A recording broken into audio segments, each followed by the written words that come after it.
हर हर महादेव। श्री शिवाय नमस्तुभ्यम।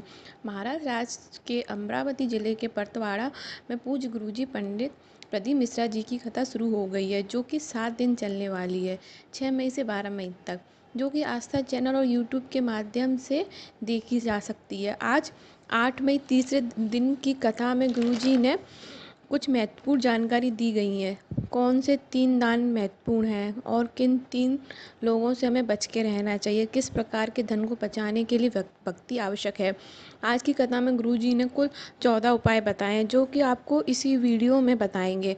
अगर आपने किसी कारणवश आज की कथा नहीं सुन पाए हों तो हमारी पूरी कोशिश यही रहेगी कि आपको इस वीडियो के माध्यम से जानकारी प्राप्त करा सकें।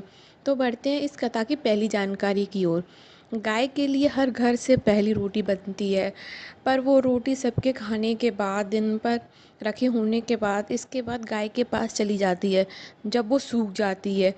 जिसमें क्या आपको पुण्य मिलेगा? नहीं ना।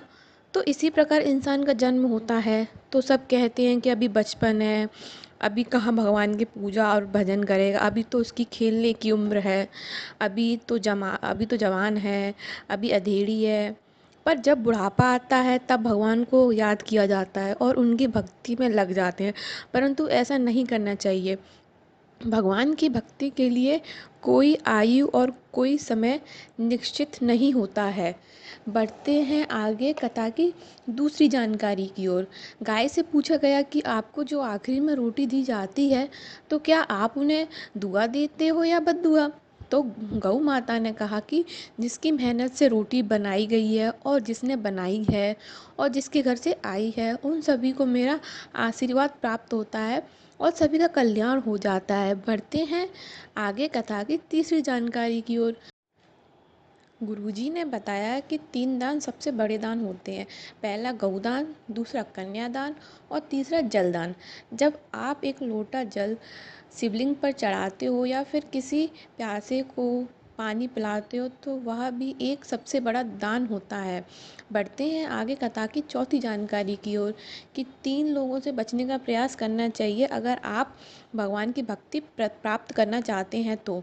3 लोगों से बचकर रहिए। पहला लालची व्यक्ति, दूसरा आलसी और तीसरा दोगला व्यक्ति से बचकर रहना चाहिए। बढ़ते हैं आगे कथा की 5वीं जानकारी की ओर। गुरुजी ने बताया कि 3 तरह के धन बचाना बहुत मुश्किल है। अगर इनका धन आपके पास है तो हमें भजन का बल बढ़ाना भी अति आवश्यक है। तो चलिए जानते हैं कि किस प्रकार का धन है। पहला, नानी पक्ष का धन, अर्थात आपको अपनी नानी के यहाँ से कोई धन या संपत्ति प्राप्त होती है तो उसे बचाने के लिए बहुत अधिक मात्रा में भजन करने की आवश्यकता पड़ती है। दूसरा है बेईमानी का धन। यदि आपको कहीं से बेईमानी का धन प्राप्त हो रहा है या फिर आप अपने काम में बेईमानी करके धन प्राप्त कर रहे हैं तो वो धन आपको बचेगा नहीं। और तीसरा धन है जजमानी का धन। सभी प्रकार के धन को बचाने के लिए भक्ति की अधिक आवश्यकता होती है। बढ़ते हैं आगे कथा की छठी जानकारी की ओर। शिव महापुराण की कथा कहती है कि शिव की निंदा करने वाला और उनकी निंदा सुनने वाला दोनों को पशु की योनि प्राप्त होती है। गुरुजी आगे बताते हैं कि जब नारद जी द्वारा शंकर की निंदा करने पर और विष्णु जी के सुना, तब नारद जी और विष्णु जी को भी पशु की योनि प्राप्त हुई। नारद जी को बंदर का मुख लगाया गया और विष्णु जी को घोड़े का मुख लगा हुआ था। बढ़ते हैं आगे कथा की 7वीं जानकारी की ओर।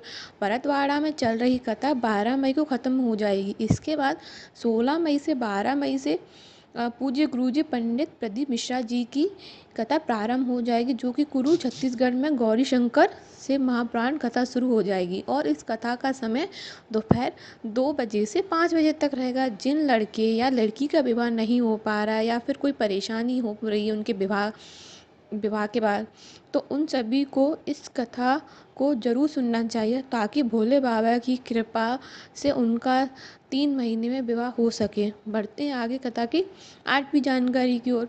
जब इंसान को क्रोध आता है तब सामने वाला व्यक्ति बर्बाद नहीं होता बल्कि उसका पूरा परिवार नष्ट हो जाता है। इसलिए हमें अपने क्रोध पर संयम रखना चाहिए। बढ़ते हैं आगे कथा की 9वीं जानकारी की ओर। पितरों की 3 बेटियां हैं, मैना, धन्या और कला। मैना के यहाँ पार्वती जी ने जन्म लिया और धन्या के यहाँ सीता जी जन्मी और कला सुकृति बनी तो उनके यहाँ राधा जी ने जन्म लिया।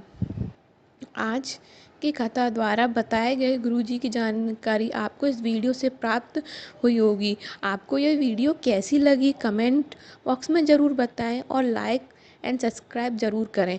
हर हर महादेव, श्री शिवाय नमस्तुभ्यम।